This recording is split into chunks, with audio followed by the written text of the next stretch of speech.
Howdy, folks. We're actually finally back with another episode of 3 Minute Anime. Astonishing, I know. Hooray! It does happen. It does happen. Oh, I mean, scheduling gets in the way sometimes, and this was a 24-episode series. Well, 23, 22, somewhere in that ballpark. 20-plus episodes. Yeah. There are several episodes. Yeah. So, yeah, we're covering Gav's most recent More than series three. selection. Definitely more than 3. More than 6, more than 12, more than 20. Yes.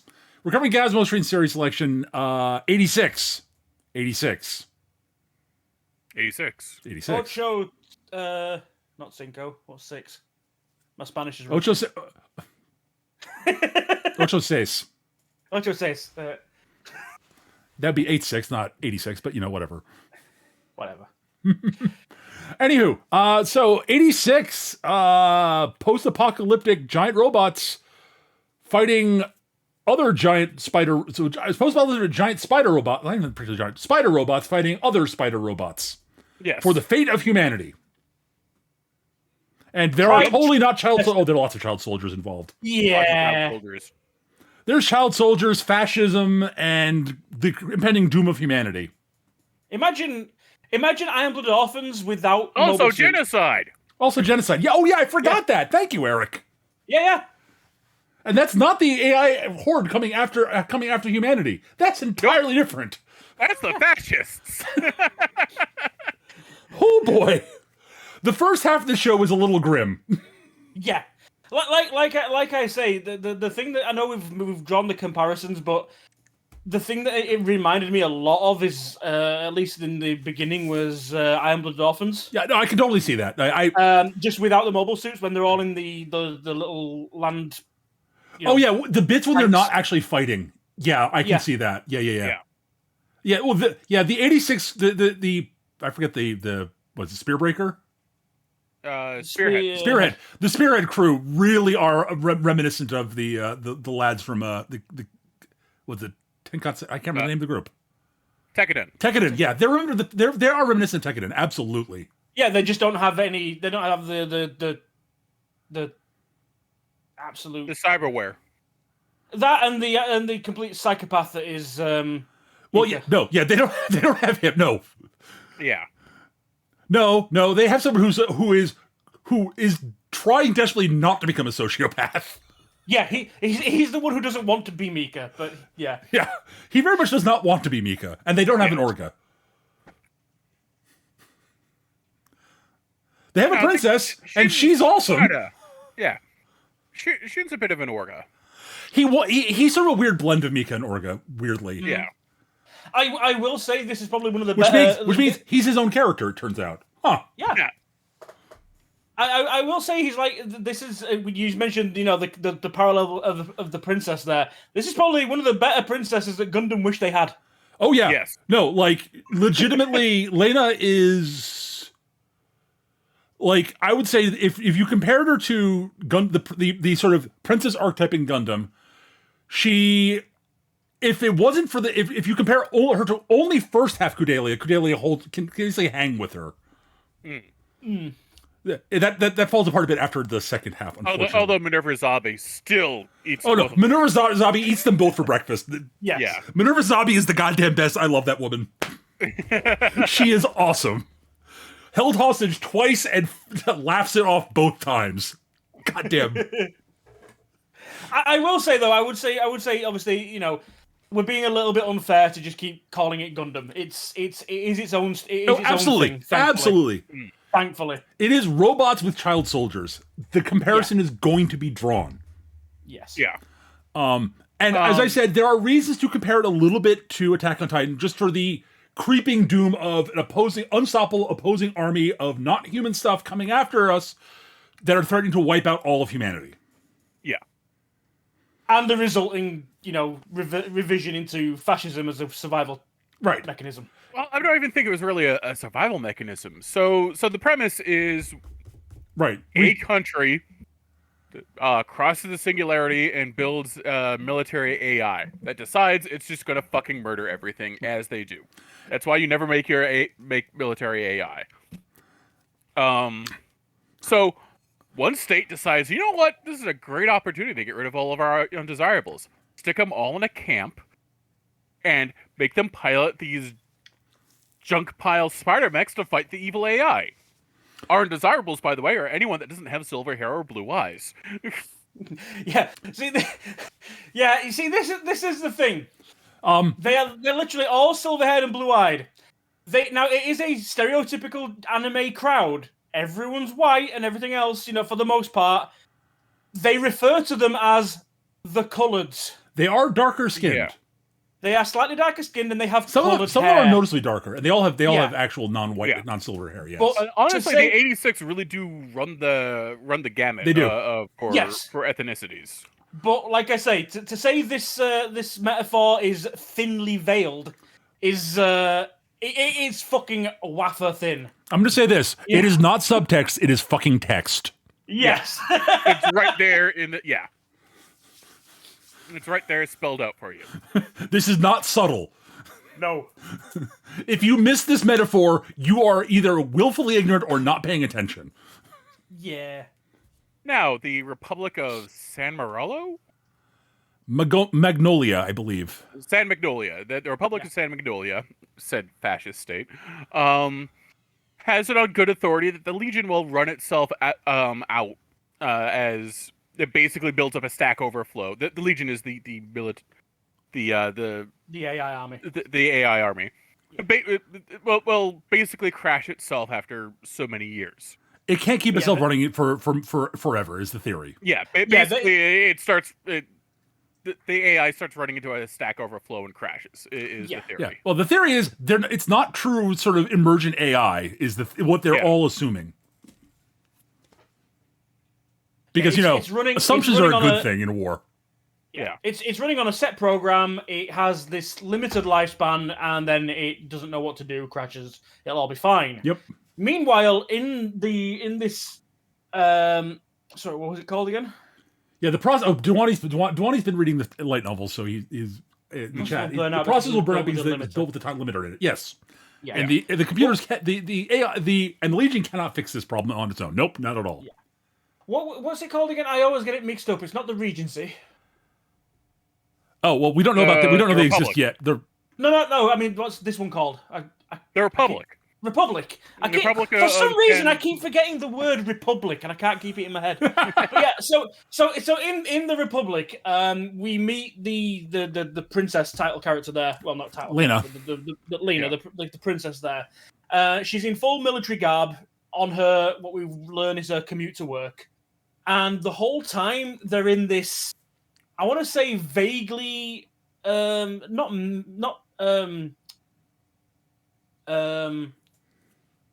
yeah, it's pretty much an analogy of like any big European city. Yeah, it's a big city. Big city, old buildings, all that kind of nonsense. And you've got a constant drone of this propaganda going on about how the war's going to be no problem. The Legion are nowhere near our lines. The 86 are holding them. They're not the 86. Yeah. Our autonomous drone robots are fighting off the Legion. Yes, because no humans are even remotely threatened by this. Yes, so we're using autonomous drone robots so that there is no loss of human life. And she's walking around. Looking very disappointed with everybody. Looking very disappointed. Everyone else is just getting on with their lives. And we realize when she gets to her destination, and basically she is a military commander of these... She's a major, I believe. She's a major of these autonomous combat drones. Let's just say her fellow officers are a shining example of professionalism. Oh, yeah. Yeah, they're not at all drunk and making fun of everything and not taking anything remotely seriously. You know the whole that idea that there was floated around when they started introducing drones and shit into the military. Mm-hmm. It's like, what are you gonna do? Get children playing video games, going out and killing people, without even realizing it because they're so good at playing Call of Duty and all that bullshit. We're not far from that here. Oh no, this is much worse. This is even more dehumanizing. Yeah.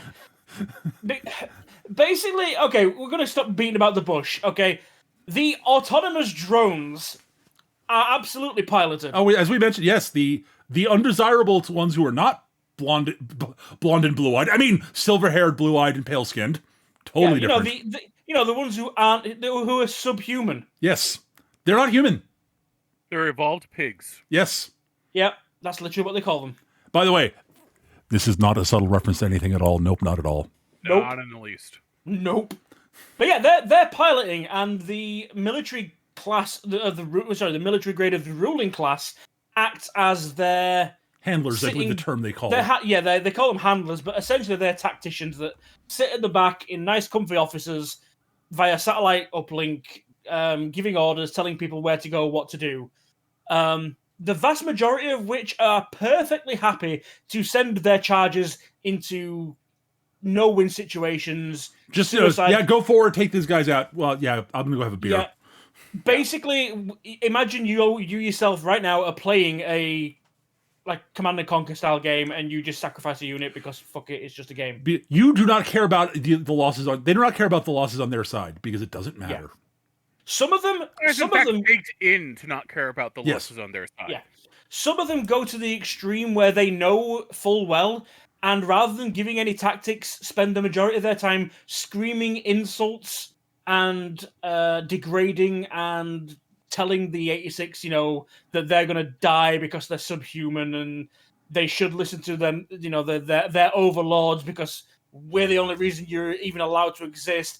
And just spends the entire time just berating them. Doesn't actually give a shit about the mission whatsoever. Nope. Now, and then there's our heroine Lena, who very much not. She actually gives a shit. She's like, no, they're human. A, B, even if these were drones, you get the impression, even if they were just robot drones, why waste them? That's stupid. Yeah. This is idiotic. You all are even if you're going by your actual stated goals, which you're not, you're fucking full of shit. I know it. But if you go by that, you're morons. She's very much an outsider, shall we say? Yeah.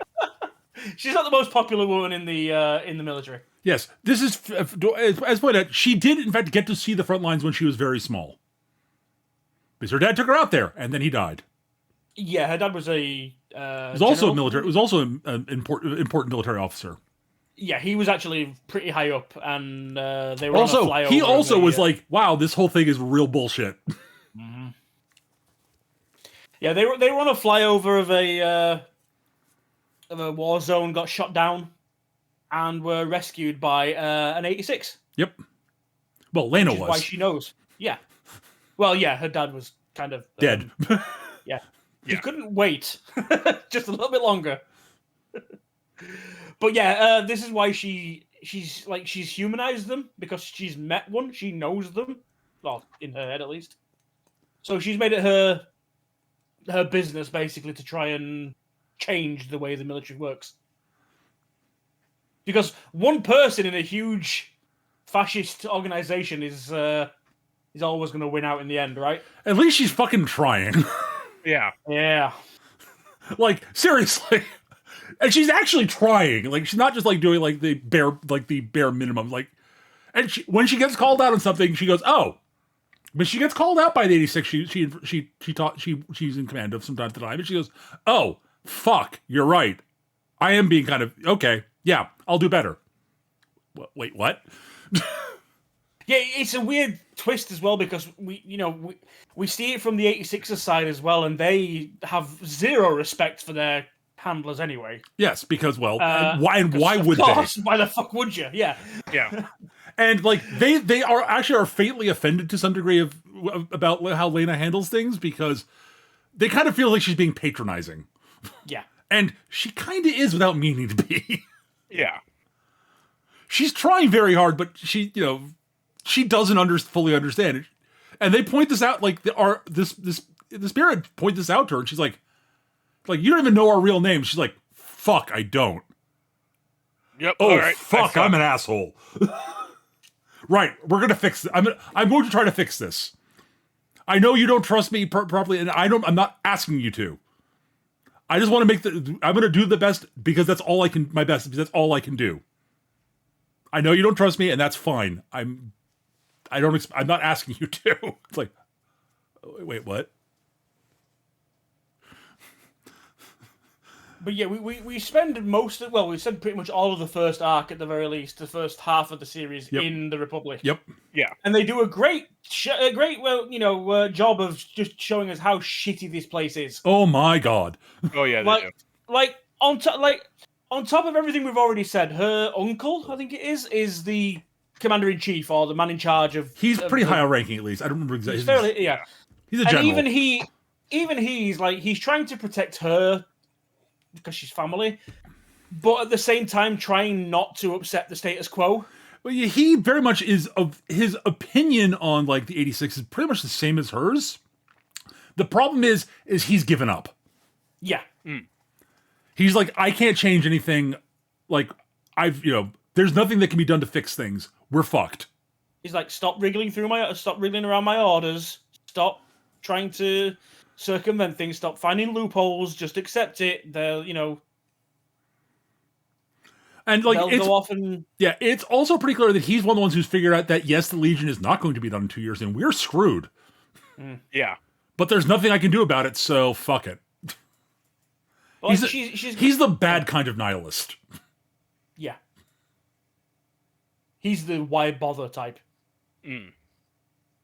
Yeah. But it's like even her best friend, who like is the one that she humanizes at least the most with and explains things and at least understands, but even she's like, why bother? Just get on with your life. While she goes through her fucking dozen per episode arranged political marriages that she keeps having to pick through and try to dodge around for the most part. And try and dodge around the majority of them because they're all either old dudes, young children, or complete knobheads. Yeah. So this is a lovely place to live. And Lena eventually has had enough with her friend and completely just basically blackmails her. Yeah. Lena goes pretty hardcore towards the end of this first half. Yeah. We haven't talked at all about Spearhead. I wanted to get to them after we finish up with Lena, which is basically now, honestly. Yeah. Yeah. So good timing. Yeah, Spearhead. They're kind of cool, shall we say? Considering the lot that they've been given, they're very matter of fact about it, very pragmatic, very final in that, from one day to the next, one of them or more of them might not be around anymore. But they do have a little bit of hope because they've got their board up in the corner. Because there's a limit to the service. They don't have to. They're not locked in for life. You only have to serve for 5 years, and some of them, in fact, majority of these guys are all in like their 4th year. They get out soon, right? Yeah. Turns out that when you get that close to getting out, that's when you get sent to Spearhead and are sent to die. Yeah. Yeah, Spearhead is the front line. Yeah. Is literally this is the one that must hold, has the most resistance, and is a complete and utter shit show. Has the highest mortality rate, and the majority of people who get sent there are people that are on, like, close to clocking out. Right. I mean, it makes a certain degree of sense. If you lasted that long, it means you must be pretty good, right? If you're that good, then we should put you all in a single unit so that you can support one another, right? Which means you guys can go and handle the most difficult jobs, right? Yeah. Yeah, they don't replenish the Spearhead until everyone's dead. It's like pulling teeth to get replacement parts for their spider mechs. Yeah. And like we literally see we literally see a flashback to when they first arrived, and it's literally they arrive about something like nearly 20 of them. Yeah. With I say brand new, but at the very least freshly delivered, fully maintained, spider mechs ready to go, resources, equipment, such as it is. Looks great. And then that's about it. They might get an ammo replenishment every now and again. They might get parts every now and again. And by the time we meet them, there's about, a dozen left? Roundabout. over the course of the first half, they get whittled down to about 6. Yeah. Yeah. The important one, the central character, that basically our protagonist for all intents and purposes is Shin something. Nozuin. Shin Nozuin, whose call sign is Grim Reaper. So Shin's got a bit of a rep, and that any handler that spends any amount of time with him tends to break. They have a nervous breakdown, or occasionally even commit suicide. Isn't Shin's fault really? See, Shin's well, let's. The show does a fair amount of time like dancing around this and not calling it that, but it's psychic powers. Yes, he's psychic. He can pick up on the Legion because the Legion's been using people's brains to extend their life efficiency. Yep. Yeah. And he can, and it's not like, oh, cool, I've got a cool spider mech. No, it's your brain's being used as a processor, and what's left of your consciousness is stuck in the last few seconds before death. So he can hear them screaming all the time. Yeah. All the time. Oh, and by the way, the communication system they use to get in touch with the 86 out there, yeah, it's not radio. It's an artificial psychic link. Yeah. So you can hear what they hear. Yeah, they literally say that it's a it's based on some. It's only transmitted through someone's consciousness. Mm-hmm. If they're unconscious, if they're asleep, you can't contact them at all. Right. But this is the thing. Like, if you're a handler and you connect to somebody, you can hear what they hear, and he's hearing the dying screams of millions of Legion. Yep. Can you see why people went mad yet? Yep. Yeah, Shin hears it even when he's sleeping, yes, because... Yeah. And the only reason that Shin hasn't gone mad is because he's actually using it, tactically, because no one at command can figure out why his unit, why Spearhead, are always ahead of the Legion, or, they can hear them coming, or they're always prepared and ready to deploy well before any alerts or warnings have gone off, because you can hear them coming. And he's also listening out specifically for one particular voice. Legion has a hierarchy of brains that they use. Some which are, he calls shepherds, which have a higher order of consciousness. They're capable of actual thought almost. Yeah, it's almost like rather than them being locked into one final thought, they're locked into one final mood kind of situation. It's like that personality in that instance is all you're gonna get, but they are capable of taking orders, giving orders, and adapting and that kind of thing. Yeah, they're the most sentient of the most fully sentient in a human term, I should say. Yeah. They're the most human-like. You can't really, you're not gonna negotiate with it or. Probably not. No. Or reason, because eventually the programming will always kick back around, and you're back to square one. Gav? Hello? You cut out. Okay, briefly. there you are. Okay. So you just witnessed my issue with my Razer headset. Yes. Okay. That's what it's doing. Sorry about that, guys. I'm having some technical difficulties. But yeah, so like I say, you can't reason or negotiate with them. They're locked in. They're locked There's in. Not a enough loop. of them left. Yeah, and the programming will take over eventually. Anyway, we do see one later that resists orders, but eventually this is told. Yep. But yeah, Shin's listening for a particular one because that's his brother. Yeah. He's kind of on a mission to find his brother's screeching psychopath shepherd and make it dead.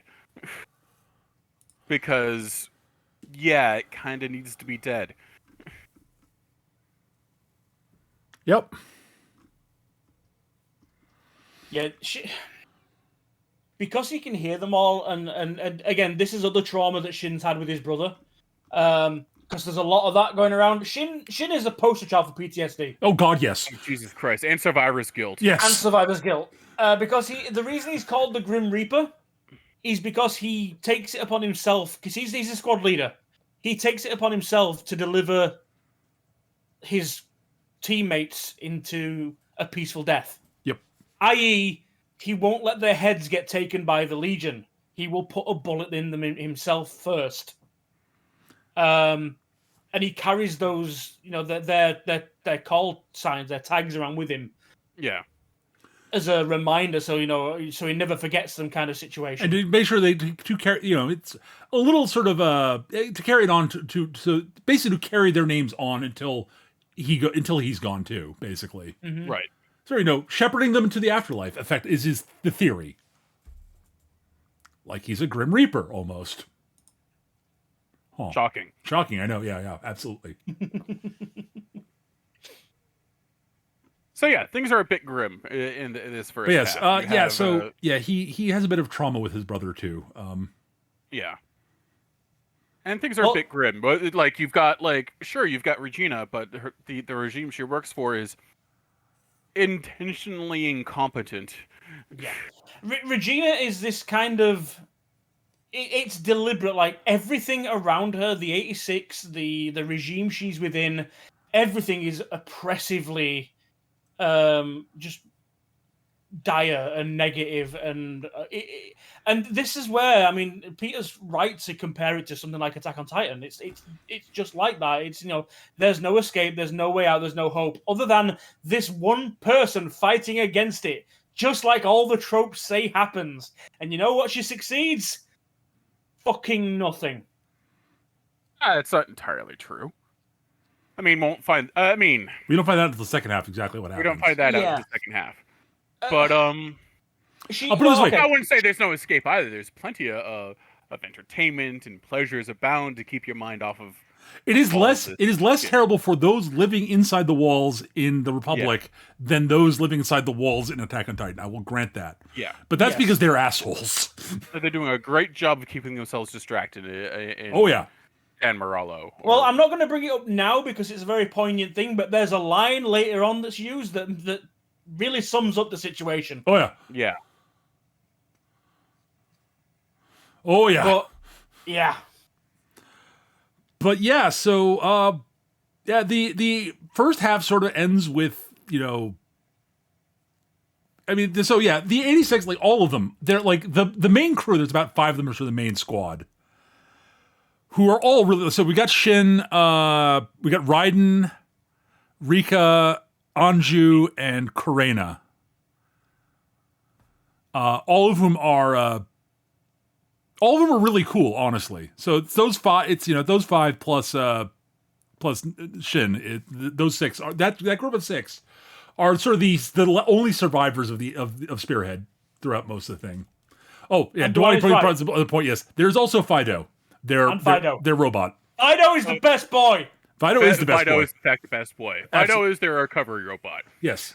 He recovers the downed juggernauts. They are nothing like juggernauts. They are paper thin armor and fast. He recovers the downed juggernauts and he helps repair shit.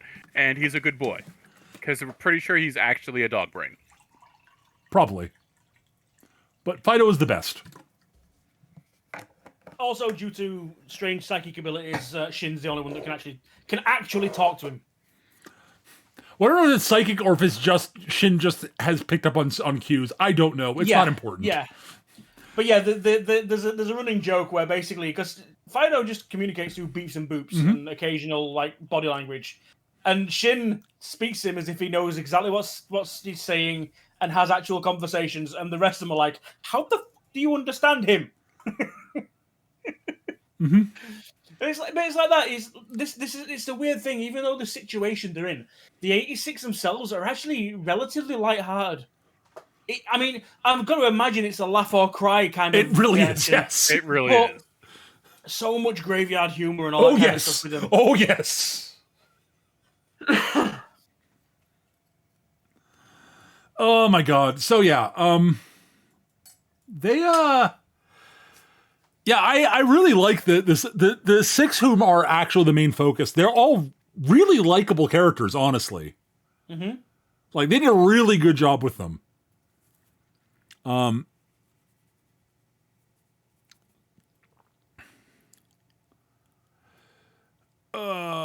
I mean, poor Anju, who's, technically speaking, she's, half 86, and one of her family members is definitely the upper class who are inside, and so she kind of got the shit from both ends.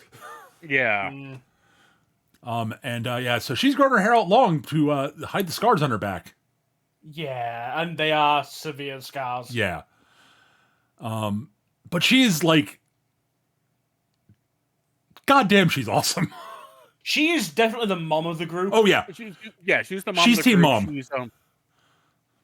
mom. She's also probably the most serene of them, and the most Oh, she's serene until she goes fucking mama bear. Yeah. Yeah. Well, yes. Remember, she's the one that gets the missile launchers. Yes. That's true. Karina doesn't happen until the second half of the show. Yeah, true. But Karina is the team sniper and definitely has a thing for Shin. She's crushing. She's also the team baby. Yes. And yeah. She's probably the least mature, least emotionally mature of them. She's the little sister. Yeah. And they play that off as well. She's got a massive crush on Shin. She's terrified that he doesn't see her as a woman, sees her as a little sister. The usual tropes, basically. There's never anything really like relationship-wise handled in this show, particularly.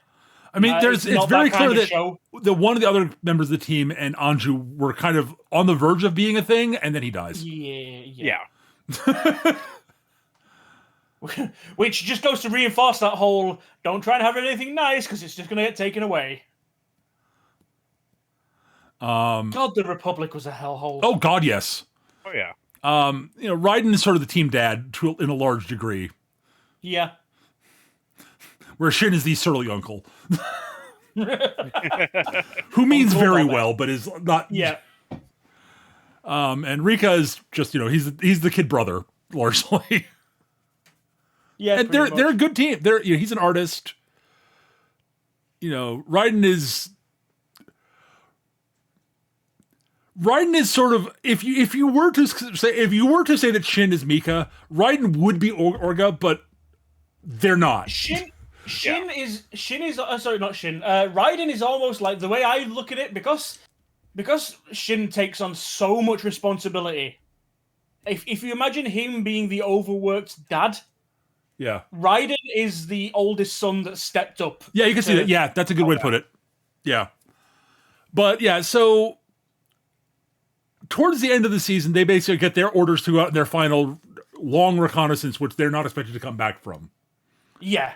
And Lena's trying desperately to get something fixed, but she's like, no, fuck that, that's stupid. Why are we wasting our best goddamn soldiers?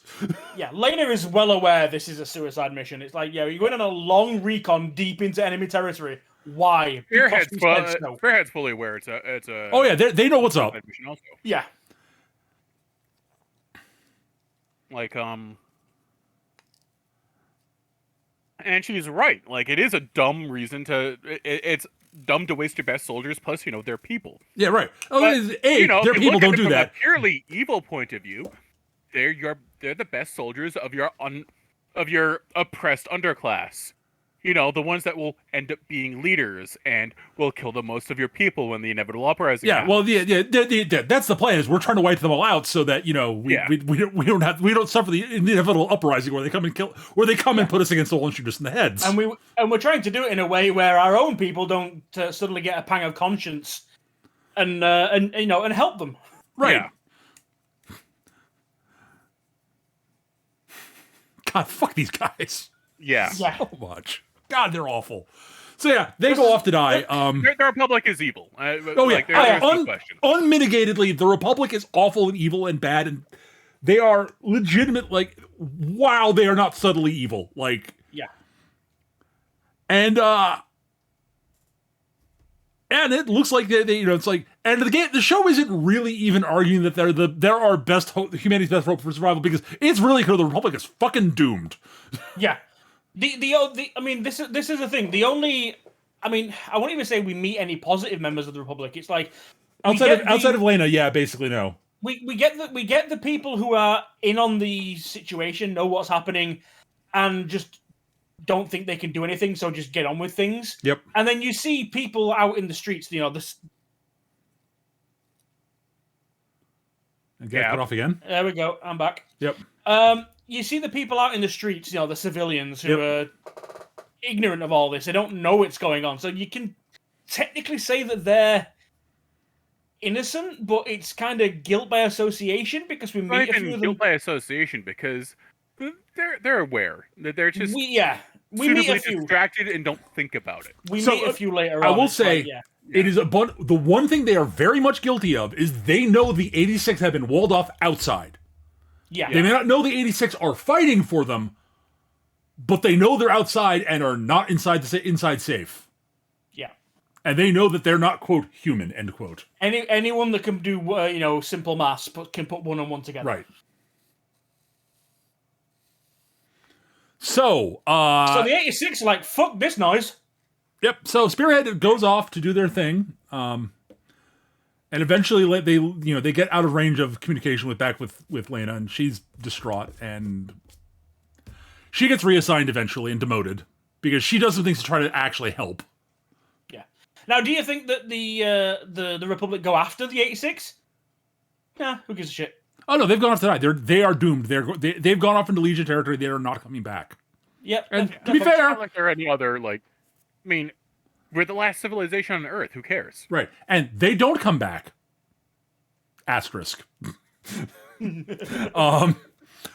So yeah, after they leave range, we follow them for a couple episodes where we get to see them sort of free.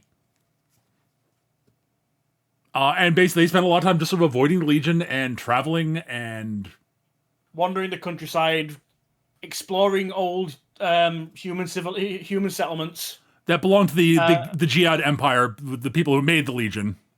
Yeah. And yeah, it's all cool. And they get to see a whole bunch of stuff. They get to actually be people for a while. Kind of nice. But eventually their time runs out. Bad things happen. Fido gets wrecked. So he can't go on. They start running Legion, small Legion squads, and eventually they get ambushed by a large amount of Legion. Shin goes off. They have one functioning Juggernaut at this point. Shin goes off to hold them off, pull off the Legion. Basically, he's like, "Yep, I'm gonna leave you guys behind. You guys run off and hide." They're like, "But no, fuck that, Shin. No, fuck you." And it looks like and basically at the end of end of part one, Shin's Juggernaut's wrecked, and it's clear he's about to die. But he has a sort of a death, sort of post-death sort of, scene where he's in contact with his brother. So you basically, it seems like it's implying that, the Legion has taken his head to add to their collection. And all the rest of the crew seems like they're down and shot and dead. And that's where part one of the series ends. Yeah. Part two of the series begins with them actually in the hospital. Yep. Not in the Republic. I will say this is the first example of this show's biggest psych. Yeah, it's my one real complaint about it. They are now in the hospital in the Jihad Federacy. Turns out part of the reason the Legion went wacky and the Legion was kind of built to a large degree was to stop a revolution against the Empire.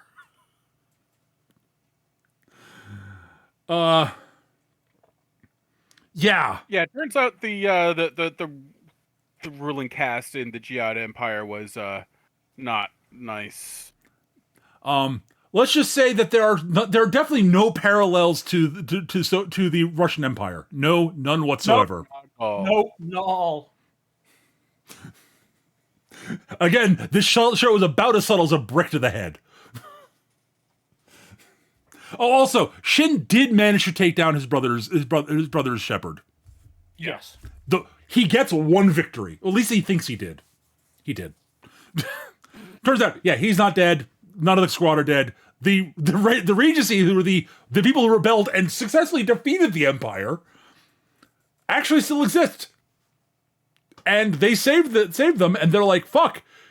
Holy shit, the Republic really fucking sucks. They're making kids of the quote undesirable end quote cast fight for them. What the fuck? Holy shit, the Republic sucks.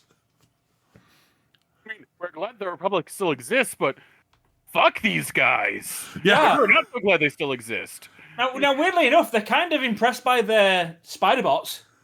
Like, wow, they're bordering on unarmored and but they're really fast and well armed. Cool. Yeah. We have no idea how you pilot them. They have no safety maneuvers, safety mechanisms in them whatsoever. It's like they don't care about the lives of the pilot. Oh. Yeah.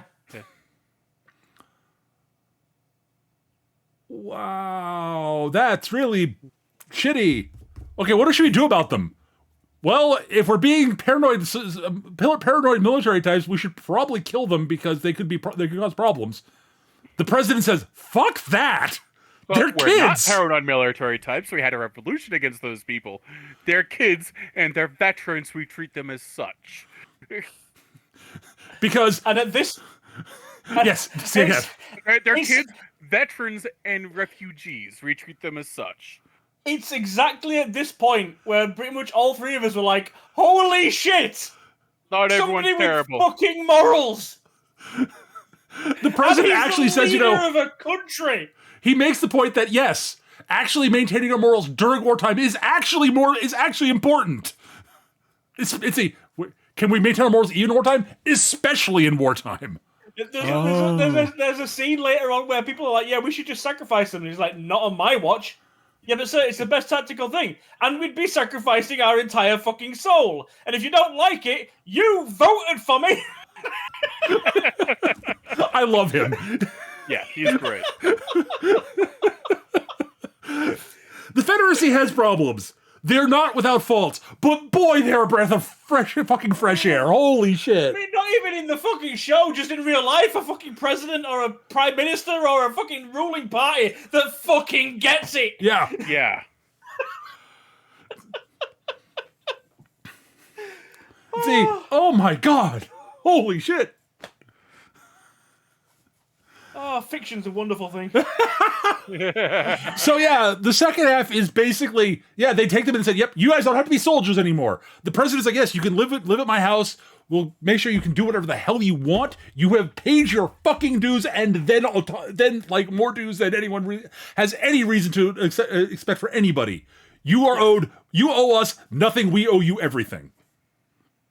And the kids are all like, and the 86 are all like, yeah. So when you go back to the front, you don't. You're done. You get to do whatever you want. But we want to go back to the front. Okay, I understand, but you've never known anything but the front. Give civilian life a chance. Understand what you're missing. And they're like, they have okay, some difficulty adjusting. They have some difficulty adjusting, but he does not let them go back until they at least have some experience with not being in the military. Yeah. Yes. And the condition of letting them back into the military is that they go through military training. Yes. And they go through the actual okay, you guys go program. to officer school, and you actually learn how to be actual fucking real soldiers, not conscripts. Yeah. I actually really love the bit where they're talking about what to do with them now that they've recovered, and they're like, well, they want to go back to the front, so let's put them in there. Let's put them in spider tanks and have them do their thing. And President's like, the only reason I want to go back to the front is because they don't know anything else. Give them a chance to figure out what the rest of life is for. Give them a chance to understand what they were fighting for. Yeah. They still want to go back to the front after about a year of civilian life, sure.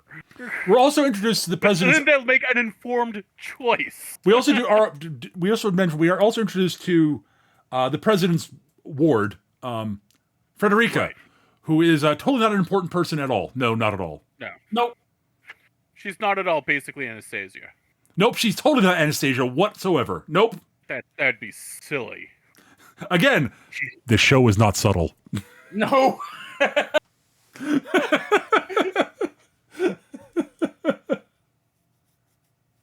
Oh yeah, Dwayne points out that he also makes sure they're not always just together all the time.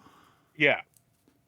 So they're not just feeding on each other to he's basically doing everything again to make sure they know what they are missing and they can go back to so they don't have to go, they know they can go, don't have to go back, and they go back. It's like, fine, you're going to be actually fucking trained. Fine, you guys made an informed choice. I can't take that away from you, but you're getting real fucking training. Yeah, he doesn't want to. And Frederica points out, look, I mean, effectively, Dad, you do realize that, yeah, you're doing the right, trying to be good to them, but you're kind of taking away their choices also. And it's not as bad as what the Republic's doing, but it's sort of in the same ballpark. And he's like, fuck, you're right, shit. It's kind of like a mirror of Lena. Yeah.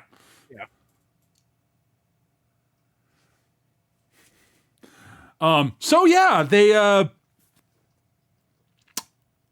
so we also get little clips of Lena back in the Republic during this bit where she's been demoted, but she's basically put herself to a little bit of a coterie of like-minded people who are not complete assholes around her, and is doing her damnedest to basically do end runs around the military, try to do things as well as possible. She's awesome. Yeah, she has gone full, and the new squad of 86 who follow her refer to her as Bloody Regina because they're like, yeah, she's fuck. Bloody Regina or by Queen. Yes, they're like, fuck, you rock, lady. Yeah, she has earned their respect and admiration. Yes, she has pulled a Wallenstein. Yeah. If you don't know who Wallenstein is, he was a 30 Years War Prussian general who basically took a whole bunch of money from the Holy Roman Empire to fight for them in the 30 Years War and formed his own little mini empire.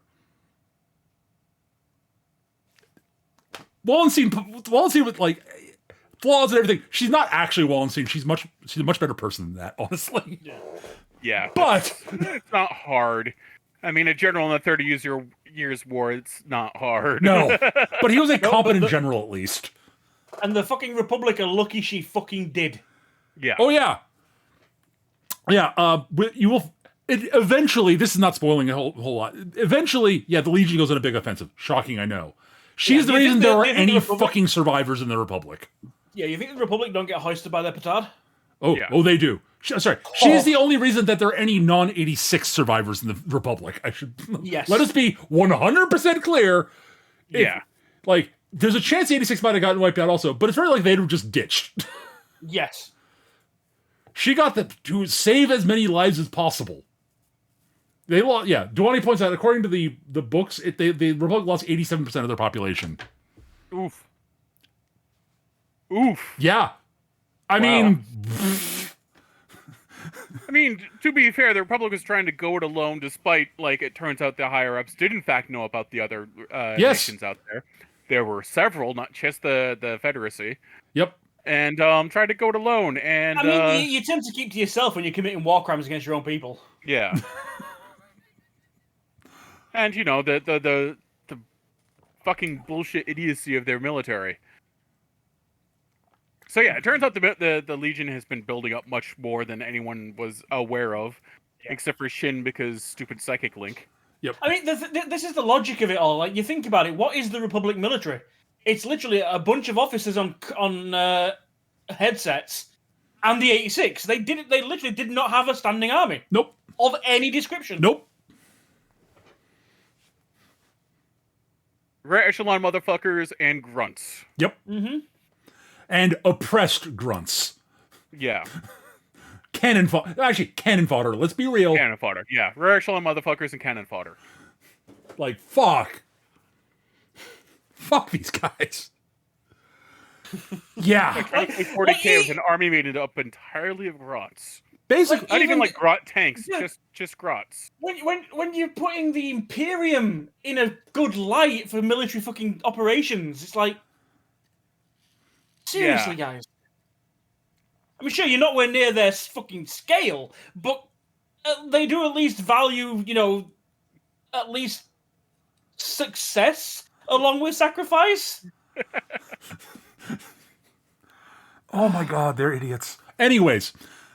So back in the Federacy, the actual like competent government of people who don't suck ass, the military who their troops are profoundly uncomfortable around the spearhead kids. Understandably, because they're all kind of crazy and not well socialized, and They also tend to be, just because of sheer experience, they also tend to be like top of their class kind of situations. Yes, they're really good at what they do. Because they've lived it rather than just learned it in books. Like, there's one training scene where you see where somebody over pushes and goes over a ridge, exposing themselves, and end up getting blown back. And they're about to crash. And Shin, being Shin and his super maneuverability, uses his own cannon to rocket jump out of the way. And everyone's having to go at him. So, what are you doing? Like, this wasn't a live fire, exercise. You're putting people at risk by firing that close to your own. And the general's like, it was kind of irresponsible, but good work. You saved the mech. Well, Shin points out that it was the only way I could do to save the mech and everyone's lives. And the general's like, okay, fair point. You're still in trouble, but not as much as you would be. Try not to do it again, but good work. See, that was in this situation. That was risky and foolhardy. Exactly the right thing to do, but still risky and foolhardy. Don't do it again. Yeah. You, jackass, are going over that ridge and causing the whole situation. You're in the shit. You are okay, Shin, go peel potatoes for a couple hours. You two, you jackasses, you're on PT duty for a week. Jesus Christ. Go clean the latrines with your toothbrush. Well, they wouldn't do it with... have latrines. We'll dig some shit in them and then clean them out with your toothbrush. They're not that bad, thankfully. Again, this is a reasonably humane military. Yeah. I think the commanding officers all realize pretty quickly they don't need to teach these kids all that much. They don't need to teach them how to fight. They need to teach them how to be officers. Yes. Yeah. They don't need to be taught how to fight. They don't need to be taught how to be warriors. They need to be taught how to be soldiers. And there's a difference. Yeah. Mm-hmm. At least there should be. Anyways.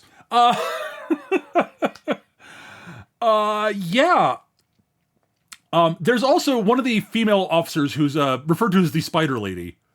She's amazing. I love her. She's great. She turns out to be great. She seems kind of creepy at first and a little too obsessed with like her own pet theories about how to build mecha and such. And she really loves the like some of the aspects of the Juggernauts, minus the whole like complete lack of safety protocols. She's like, that's stupid. Why would you do that? Well, they're cheap that way. God, the Republic sucks.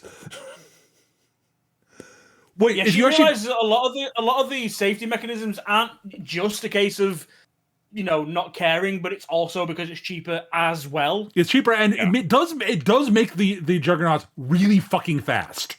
Yes, which is an advantage. It turns out is actually an advantage against the Legion.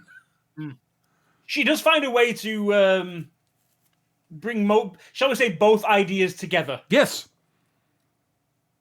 and creates this fucking god beast of a Juggernaut. And she basically eventually gets all the 86 under her wing in her own unit, so they can pilot her new experimental Reagan Leafs. Legion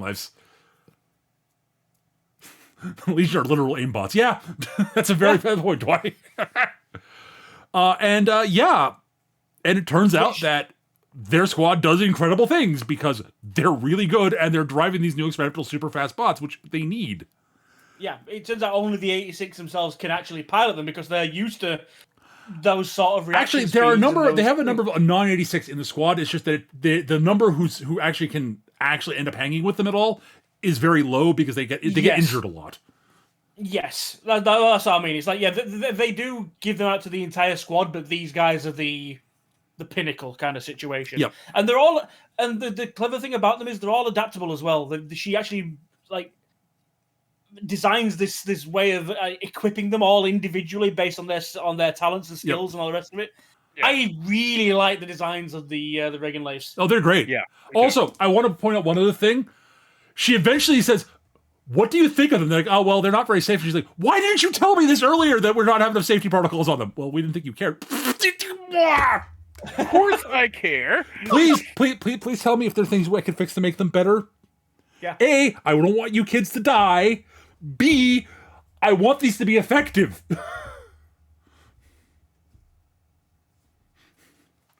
Oh, Dwani, why did you tell me that? Apparently, they have HG and they both high grade and real grade models. Oh, I kind of want a real grade Reagan Life. I also want a Reagan Life. Oh. Fuck. See, this is where this is where this show got me.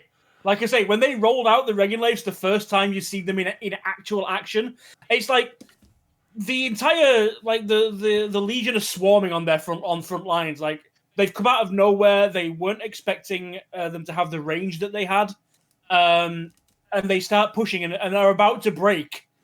And everyone's like, "Shit, we need to respond. Get everyone ready." And while this is happening, again, Shin's already heard it coming. The 86ers are basically just hitting the front line. And each of them has got their own custom mech. I think I forgot his name now. Raiden? Raiden is the most generic.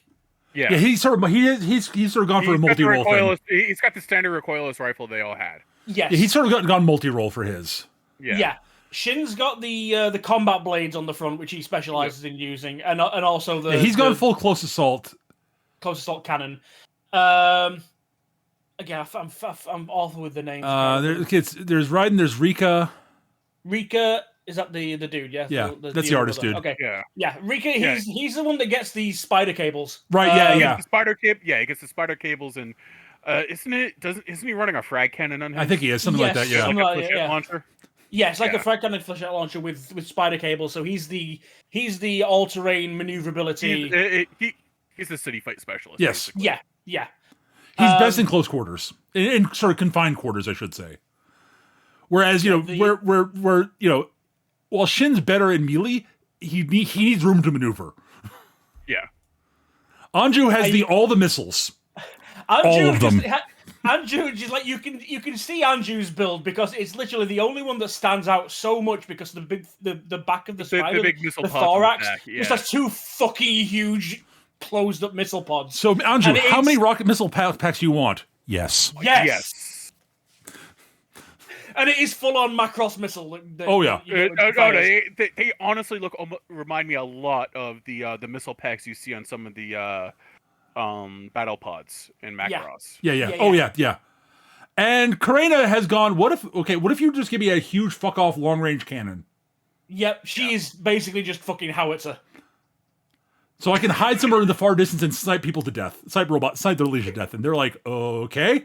Can you? Oh shit, she can. Right, yes. Oh yeah. Give her all the cannon. Bitches love cannons.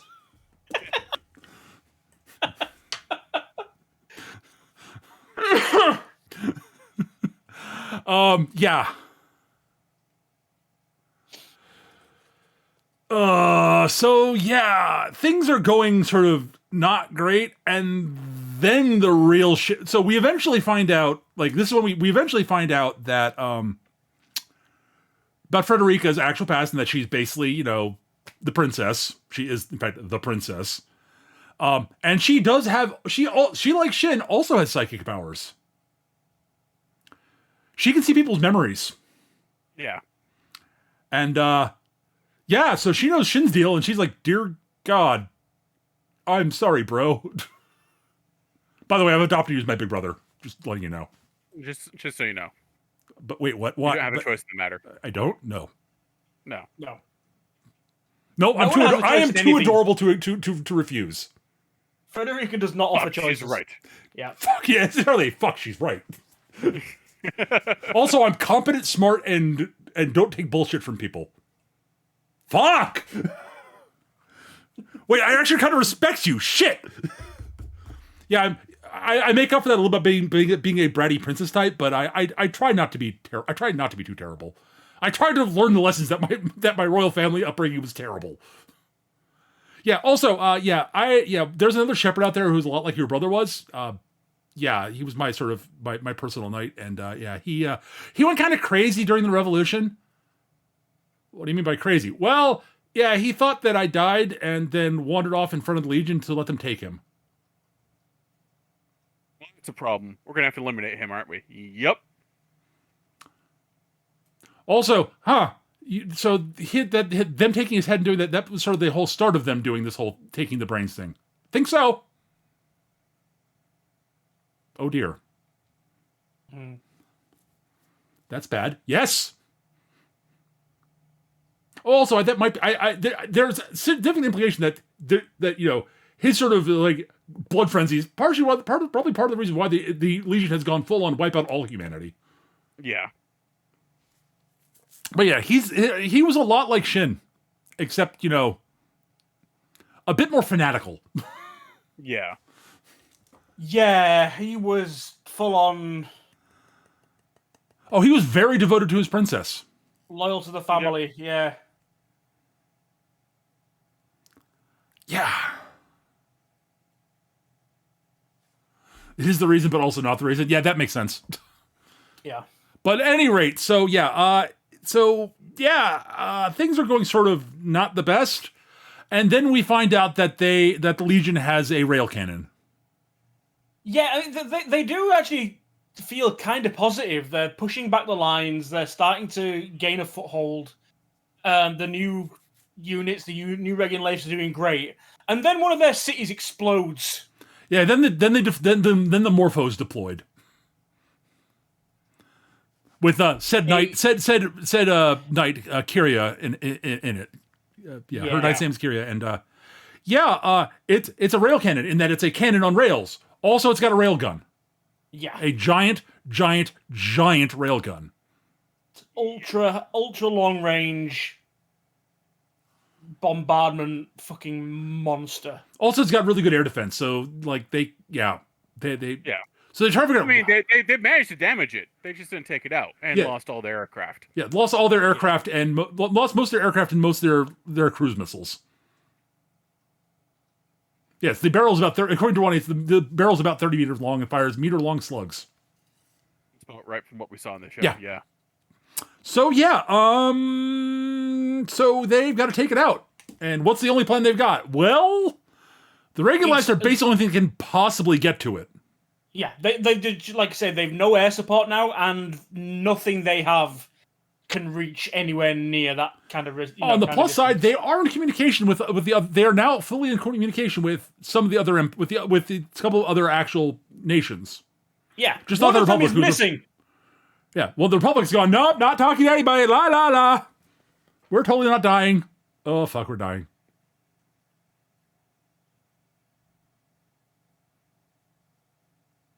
We got wiped out. It's okay though. We're fascists. It's okay if we die. Yes.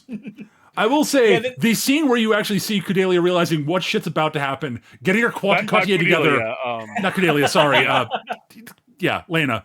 Getting her Courtier together, basically taking her upgraded communication thing, going, okay, I'm hooking into all of the 86. Fuck the military. All right, here's what we're doing. Will you follow me? Yeah, that's another thing we kind of glossed over. The whole the communication system they do, it's not ideal either for any user because it can cause brain damage. Yep. Especially if you try and link into too much at once. The more information you're sharing, the more likely it is to cause brain damage. Yeah, like in theory. People generally just listen, but you can theoretically share visual data and tactile data and such. Theoretically. And you kind of almost don't realize that's what's happening, but basically, as she's having a conversation with her best friend that we mentioned, because her best friend is actually a tech that works on this. She's the one who invented it. She's the one who finished inventing it, I believe. Yeah. So she's basically, the entire time we see them, like almost all the entire time we see them interacting, it's usually Lena laid on her bed with the device plugged into a machine while she tinkers and toys with it. And by the end of it, she's like plugged into everyone. She takes command of the entire military. Yeah. At once. And as I said, so basically, all right, here's the deal. Will you follow me? I'm not ordering you to, I'm asking you to. So, so she managed to save, 1 million people. Out of 14. Honestly, well done. Yeah. Given how badly things have been fucked up, yeah. We don't find out. For a while, it looks like, the Republic's been wiped out. We all assume that, she survived. Also, dear God, I wish they'd done more. They'd done more in the series with her, the leader, the leader of the 86 leader that she had now, Cyclops. Oh, Cyclops. Because the little bits we had of Cyclops on screen, she was fucking badass, and I loved her. Yeah. Cyclops is pretty great. I want more Cyclops. She's awesome. So yes, the 86 go off to the 86 are like the spider lady, Wenzel, that's her name. Basically like, okay, yeah, well, if we're gonna have to use the 86, and eventually the president is like, yeah, fine, I understand we have to use them. I don't want to, but I have to. But here's the deal: we're gonna get them back, right? Well, there is some political machinations going on in the background as well of people who perhaps don't want them to come back because they represent a strong threat to their. Right. You know, there is some. You know, we're not saying that everyone in the Federacy is. No, they're not. But for them, it's not so much a we want to sacrifice them because they are beneath us. It is no. It's just we have to be.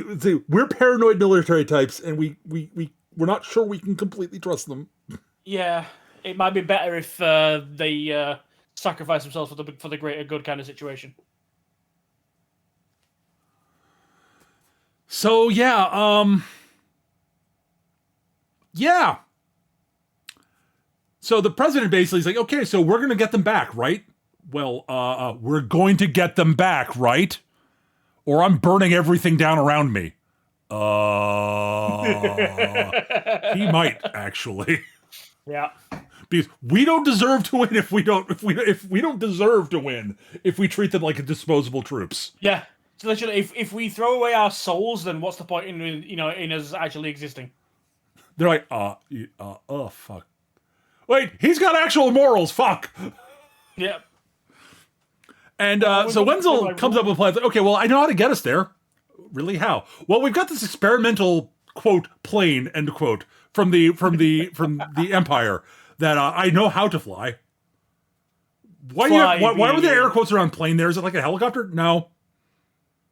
What is it? It's totally not a ground effect vehicle. It's a ground effect vehicle. It's a ground effect vehicle. But those are stupid. No, yeah. For those that don't know, this is something the Russians and Americans are experimenting with in the 50s and 60s. They're dumb. They're very fast in a straight line. They're outrageously fast and can't steer. Nope, not even a little bit.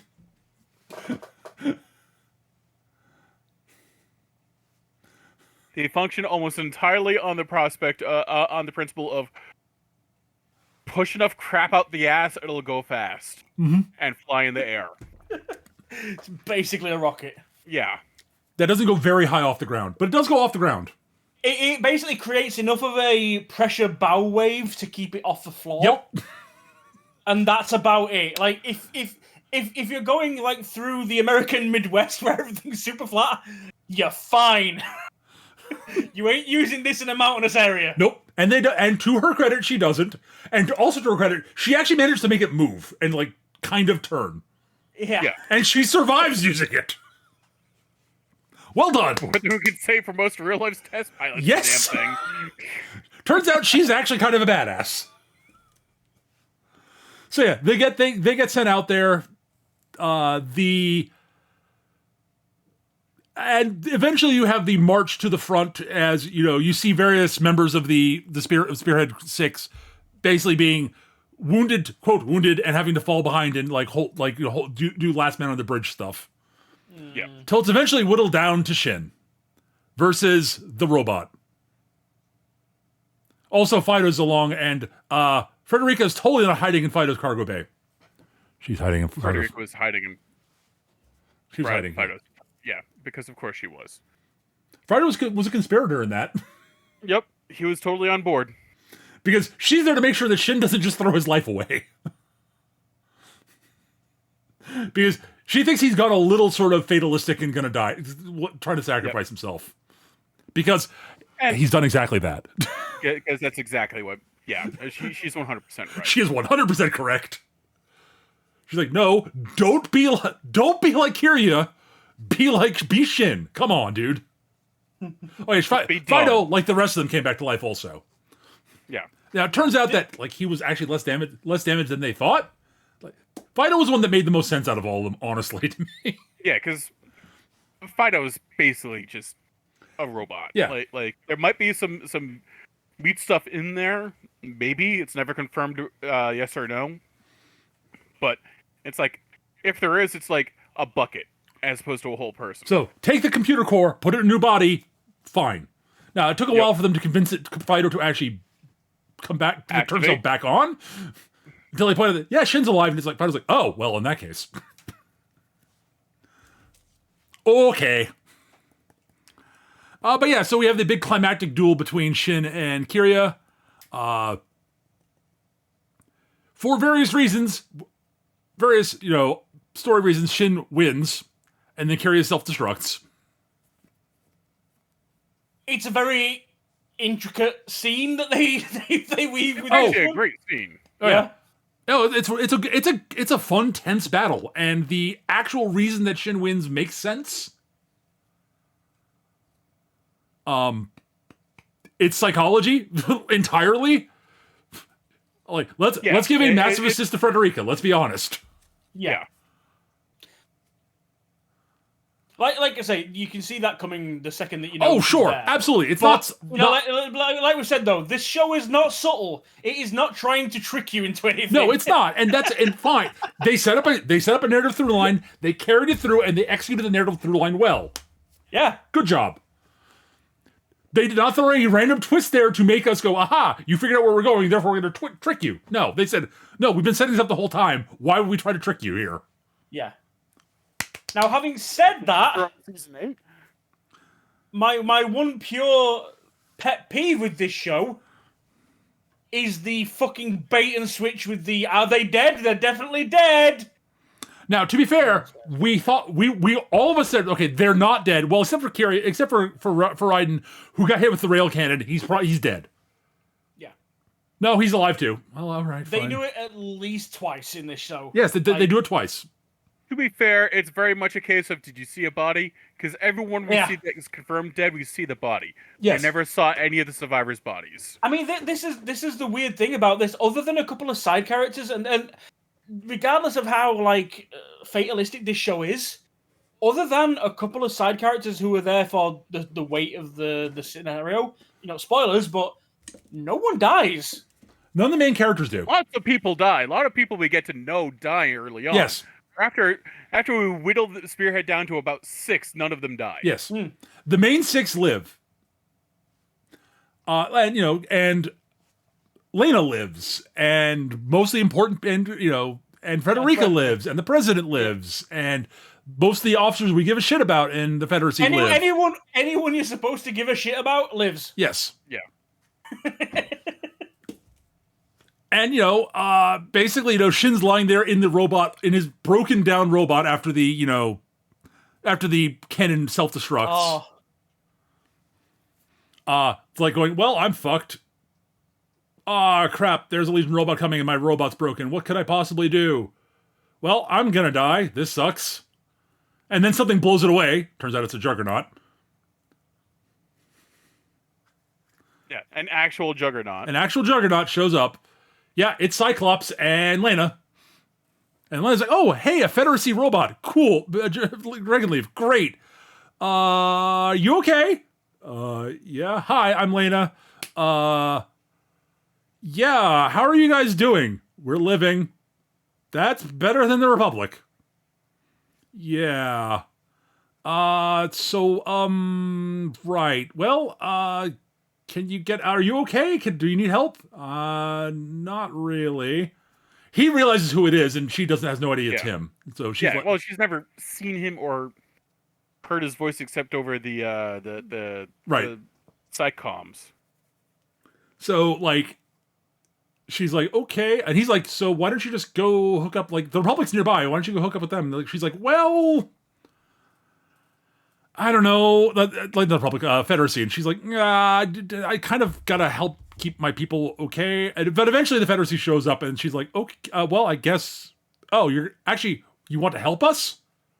What, you want to help the Republic? You do realize how much an asshole most of the Republic is, right? Wait, you just give a shit because they're human. Fuck, you guys are reasonable. Yeah. Awesome. Cool. I surrender. Let's go. Meanwhile, Cyclops like looking at her as she's surrendering. She's like, don't give them your gun. Yeah. Cyclops is great. Like, she's in the background, like, no, don't surrender. And then at the same time, where like Shin doesn't want Lena to realize it's him. Yeah. He explains why afterwards, but it's like he closes the hatch, doesn't want her to know. And while they're about to leave, Cyclops notices the fucking call sign badge on the side of the mech, and she's like, wait, oh shit, no, Lena. Lena's like, no, I don't have time now, well, talk to me later. Like, no, it's important! I love Cyclops so much. She's like, wait, 1 + 1 = 2. Wait a minute, wait. No way that is that call sign used by anyone else. Yeah. No, it's not even just a call sign. It's the exact same goddamn logo. Yeah. Like, I don't just know what that is. I can tell you who fucking drew it. Yeah.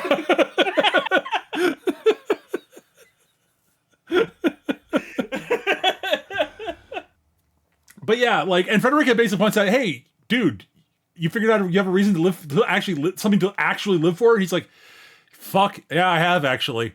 And yeah, I don't like, there's nothing I particularly want outside of wanting to make things better for my friends. Shit, that's a good reason to live, isn't it? Huh. Fuck. Why didn't I think of that sooner? You were a little preoccupied, dude. Okay, yeah. You're dumb.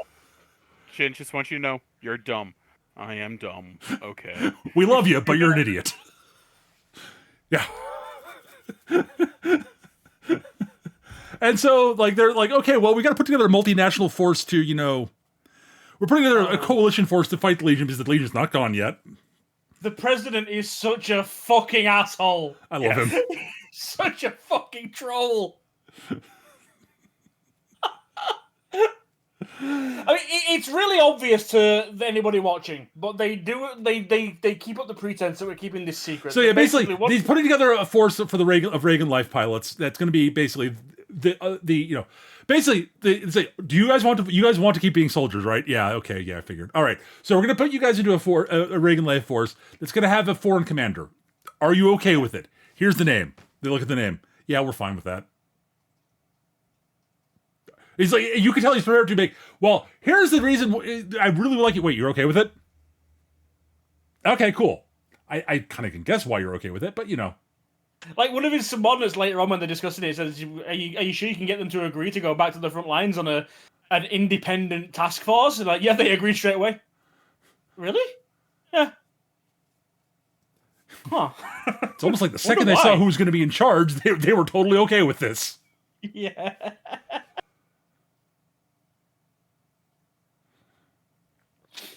So yeah, he doesn't tell. It's obvious who's going to be in charge. It's going to be Lena. Like, this is not subtle. We all know. Yeah. Now, the person who has no idea what's going to happen is Lena. Yes. Yeah. We didn't even realize until like the last scene. Where she walks up, sees them. It's like, who are these? It's like, hi, I'm Lena. I'm your new officer. And they're like, yeah, we know you, Lena. What do you mean you know me? Hi, I'm Shin. Wait, what? What? Her face. And she just breaks out in tears because she's like, wait, you guys are alive. You're alive. I thought you were dead. Holy shit. You don't know the best part about this? Why did the president bring me back to the memorial with your fucking names on it? Yep. They do it at the fucking memorial for the 86.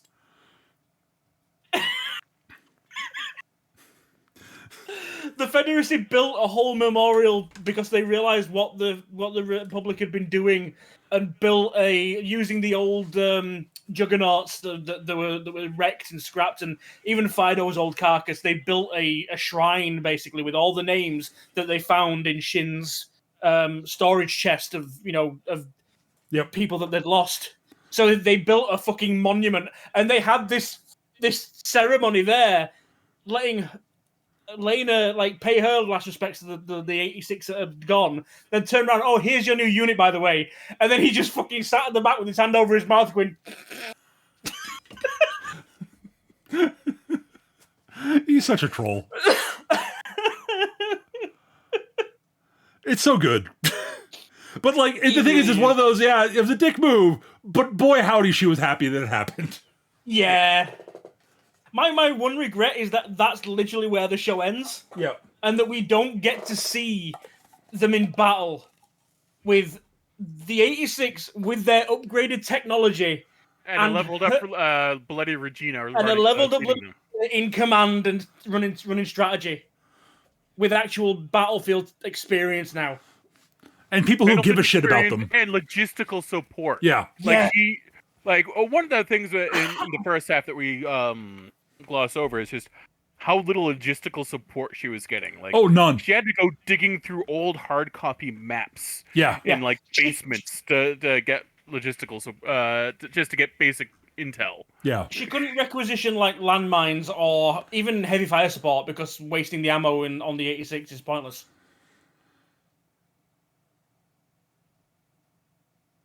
Like, she couldn't even call in a howitzer strike, to soften up a line. It's like, nah, we're not wasting the ammo on that. Yeah. I mean, she did, because she hacked into howitzer fire control system, but... because Leda's a badass, let's be real. But yeah, that's basically where it ends, them being reunited and getting ready to go off and face Legion again. But this time, with actual backup for once that actually gives a fucking shit.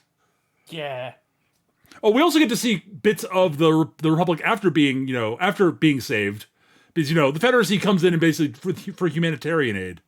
And ungrateful bastards is the word I would use. There's one scene where basically the Confederacy open up like a soup kitchen. And one of them is in line, gets his bowl, moves to one side. And the person behind him gets their bowl, moves to one side. And he's like, hey, hang on. He got more than me. I want to point out that it was a kid also who might have gotten a bit more. It was a kid. So it was a fucking kid. And he's like, he got more than me. And the line is, can't you coloreds treat us equally? And my thought process immediately goes three things. one, you've got your soup. Why the fuck are you still in the line? Fuck you. Yep. Two, why hasn't anyone shot this guy in the face yet? It's a kid. Like you say, it's a kid, or it's a fucking measure of soup. It's not like he's got 3 fucking bowls. Fuck you. Yep. And 3, you're lucky they're even helping your ass at all. Fuck you. Yep. Oh Jesus, fuck Duani. Okay, apparently later in the books, the survivors of the Republic tried to demand the 86 back since the other empires, quote, stole, end quote, their, quote, property, end quote. Yeah. Fuck them. And this is where there's a line that comes up. Yes. Which just fucking sums it up perfectly, because it's like those civilians, the ones who lived within the Republic, I'm not sure if the character model was supposed to be one of the officers or something being an asshole, but I couldn't recognize him. But either way, if any member of the Republic, the president realizes and says, look, we could punish them or we could treat them like humans, but what's the point in punishing people when they don't think they've done anything wrong? Yeah. It's like, oh, fuck these guys. That was their way of life. It's like they don't realize they've got anything to be punished for, as despicable as we might find it. Yeah, you punish them, they'll just think you're being vindictive. You're just being cruel to them and for no reason. Like, fuck. So we'll do the humanitarian aid thing and just let you rot. Like, that's the only... Until you can prove that you are actually, humans, and that you understand what humanity actually is, we'll do what we can to keep you from dying. How's that? Fuck. You get food and rations, which is, frankly, a bit more than what you were actually given the 86. Yeah. But yeah. But that's basically 86. Yeah, so I guess final thoughts. And we'll do the usual. I'll start, then Eric, then Gav finishes his series selection. Yep. I want to go on. Also mention, the music's really, really good. It's Sawano. What do you expect? Yeah, this is a Sawano show. Yeah, it's like I was. Yeah, the music's going. And there's the Sawano drop. Yep, it's Sawano. Yeah. Action scene, emotional crescendo. There's a Sawano drop. Yep.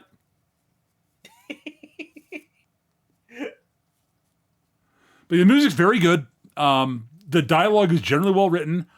Boy, howdy, they kept leading me down the path of me going, I'm going to hate them. I'm going to hate how the story is going to go. And then showing, and then having someone come on screen and go, no, that thing that Peter's about to complain about, that's the wrong thing to do, and here's why we're not doing it in the second half. In the first half, the assholes were doing it that way, and that was the point. It's like, yeah, we're establishing how asshole the Republic is. Yeah. So they managed to dodge landmines I was expecting them to step on. So well done. It's not without a couple of minor flaws. We mentioned the whole haha, they're not really dead moments. Which, I'm happy they weren't dead, but they were like, they're dead. Psych.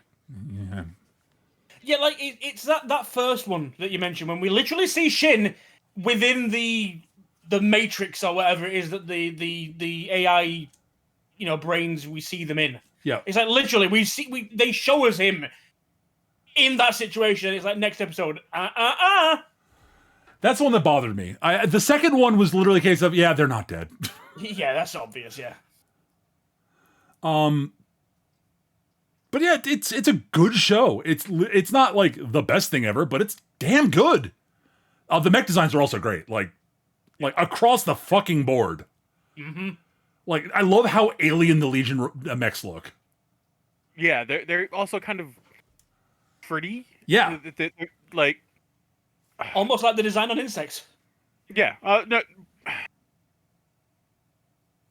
I want to describe them as elven. They are kind of, yes. Yeah, because they've got a lot of like flowing lines and like sharp angles and they're very.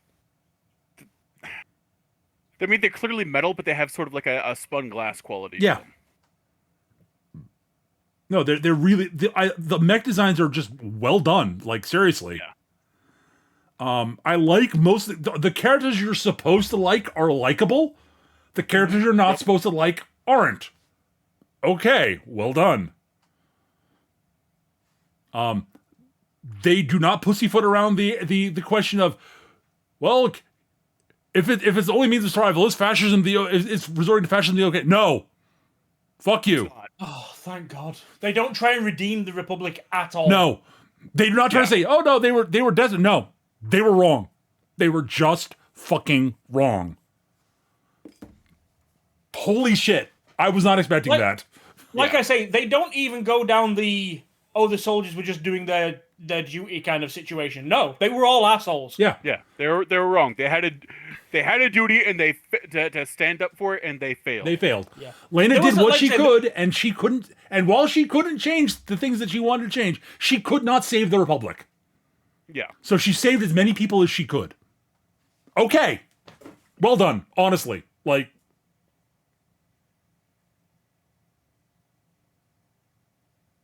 yes, they did show some of the self-propelled mines, the ones shaped like human-shaped robots with mines. Yeah.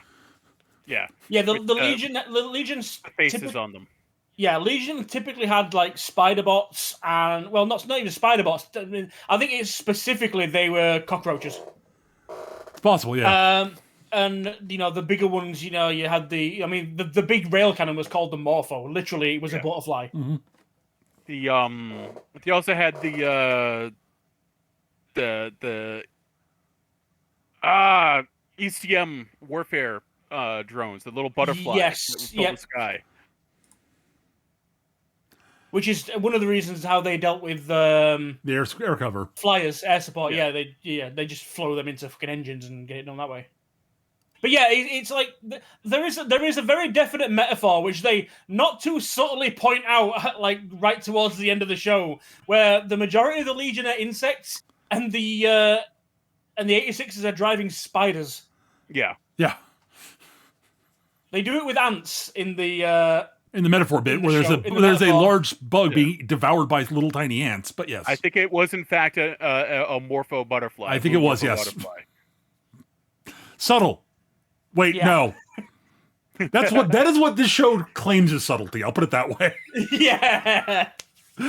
That was subtle for this show. The show is not subtle, and it's not subtle for good reason, in good ways. Like I appreciate them not being subtle about the things they're not subtle about, because fucking pay attention.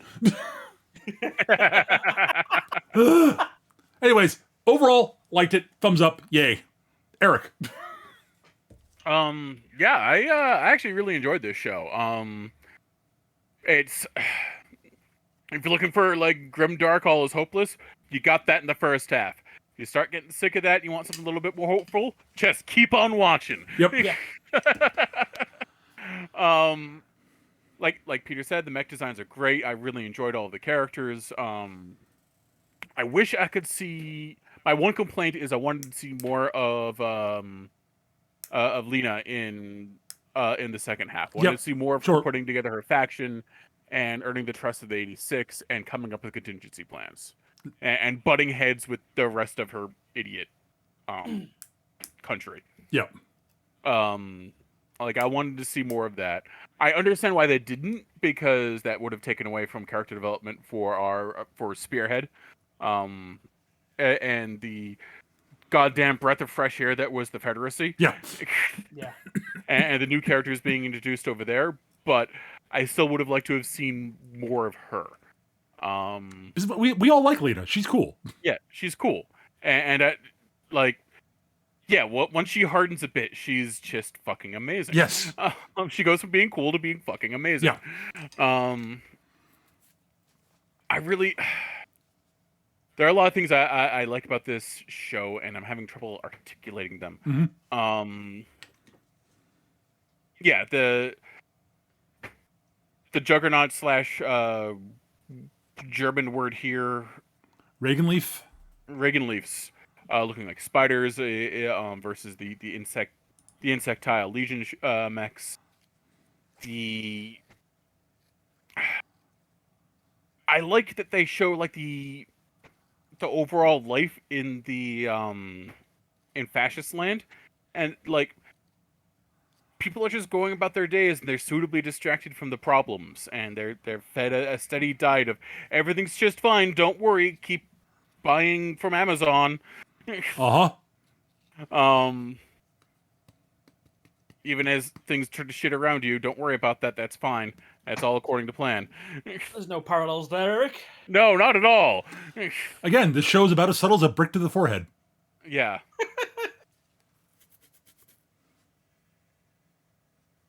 Like, yeah, and just, yeah, you sort of hit everything on the head there, Peter. I'm sorry.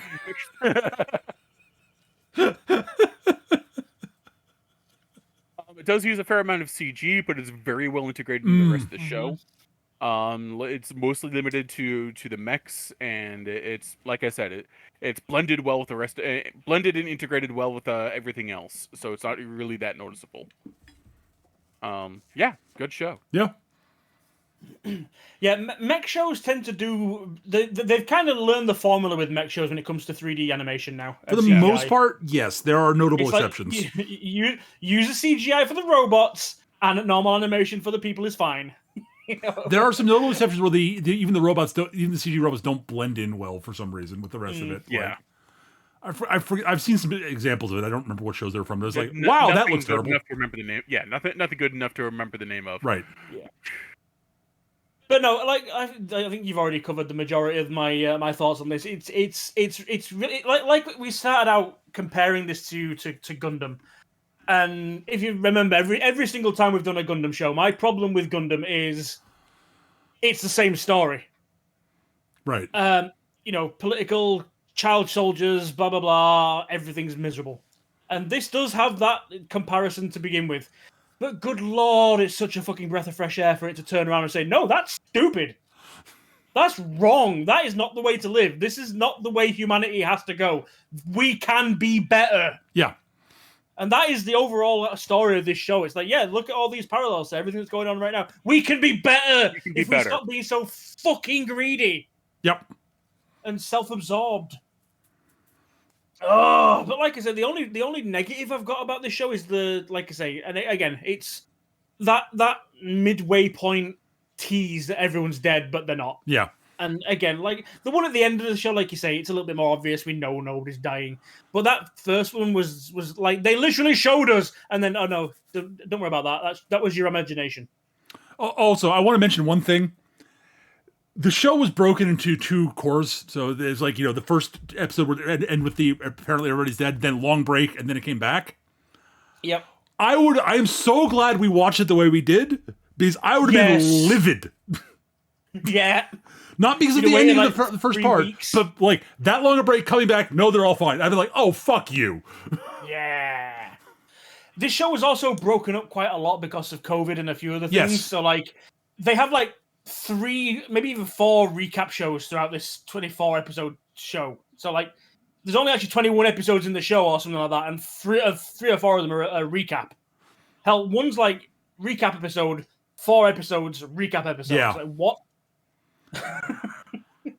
But other than that is literally a nitpick. We skipped the recap and just moved on with our lives. Yeah. That is as harsh a word I've got for this show. Also, this show is very bingeable. Oh, yes. Yes. The episodes flow into each other. Yeah. It's one of those shows where if you're not paying attention and you realize, the intro has just started and it's already like 15 minutes into the fucking episode. Wait, what? Oh, title drop. Wait, what? Oh, right. The title drop is like 10 minutes in. And the best part is, we've seen the intro sequence, like the intro OP scene, right? The opening scene, the opening music and such.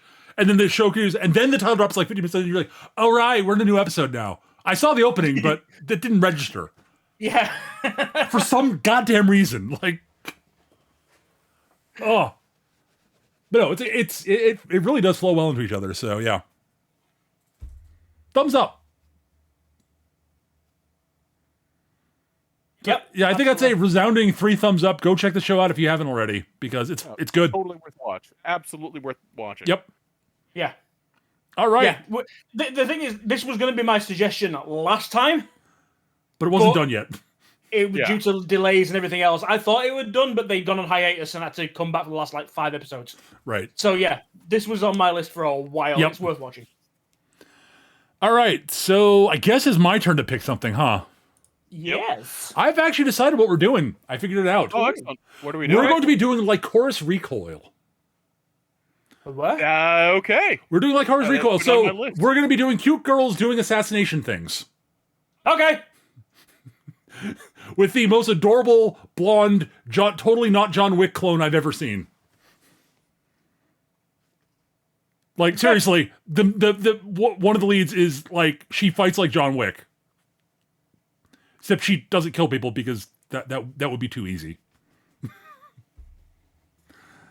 Yeah. So we're doing Lycoris Recoil. I started watching it and decided I've enjoyed it enough, and I want to do it. We'll do an episode on it. So that's what we're doing. Go. All right, so that's it, guys. Thank you so much for watching. I'll be back in a few weeks. This is actually, I think it's only a 12-episode show, so I figured we'd do something short also. Awesome. Anyways, guys, thank you for watching, everybody. Hope you enjoyed. We'll be back in the near future with more 3-Minute Anime. Thanks for watching, guys. See you soon. Bye-bye. Bye. Bye.